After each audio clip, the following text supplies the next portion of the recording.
ក្រោយនេះកណាត់ចង់ឃើញសាច់កណាត់យើងមើលខាងក្រោយចានេះដែលខ្ញុំប្រាប់ថា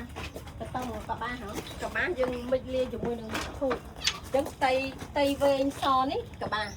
ហើយតែចាក់ទៅតឹងសាច់ទៅតឹងនេះធូបនេះអាសាច់ទៅតឹងនេះឈូកអញ្ចឹង50%កបា50%ឈូកពាក់ដាមម្នាក់នេះគិតគួរតបា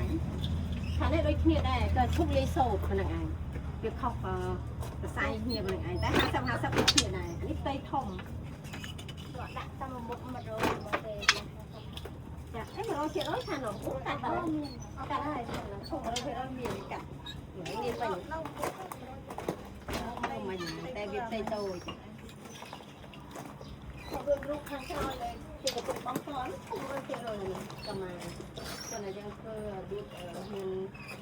ឡោះម៉ូតផ្សេង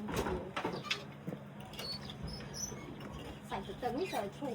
ក្នុងដាក់ក្នុងឡោតនេះឈូកពេលកាត់បោះទៅបោះមក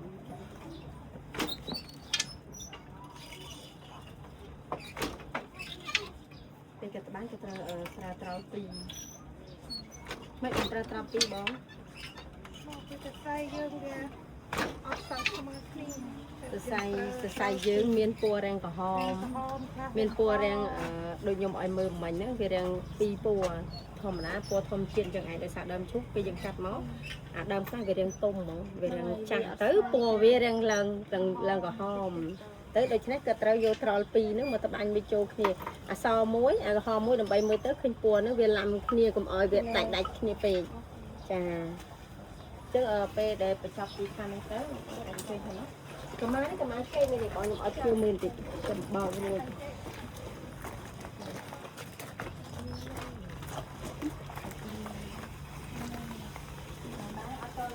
អត់ទៅបានបងអានេះកម្មាជេដែលខ្ញុំប្រាប់មិញហ៎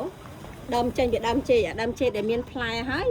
ដើមជេដែលមានផ្លែគឺវាមានស្នូលខាងក្នុងយើងយកអាស្នូលក្នុងហ្នឹងមកធ្វើ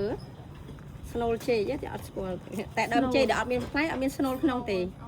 ដើមចេកកមុំអត់មានស្នូលទេបើដើមចេកដែលមានផ្លែហើយវាមានអាស្នូលខាងក្នុងយើងពុះមើលចំកណ្ដាលមានស្នូលប៉ុណ្ណឹងក៏ដៃមួយនឹងយើងយកអានឹងឲ្យមកធ្វើនេះកណាត់ក្បាញ់ពីភ្ញៀវកំងពូនេះអាចដើរទៅខាងនោះក៏បាន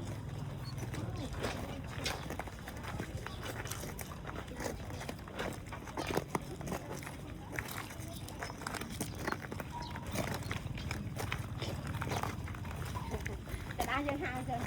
អត់មានកន្លែងហាដាក់ហាលលើខ្មៅទឹកធ្លាក់ទឹកទឹកអីហាខ្ញុំមកតា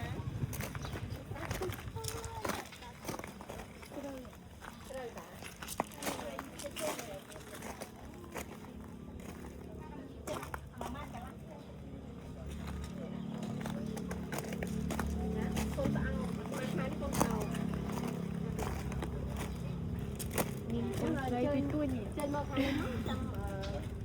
យកប្រាប់មកមកកន្លែងអូនៅខ្មុំមកទីតោះទៅ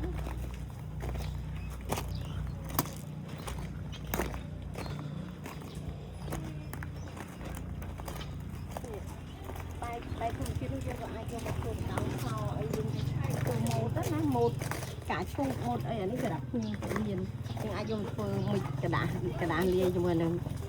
អានោះសម្រាប់ភ្ញៀវរៀនក៏ធ្វើដូចយើងដាប់ស្បែកហ៎ចាពេលយើងបរៀនគាត់យកឲ្យគាត់ដាប់តាមនេះទៅ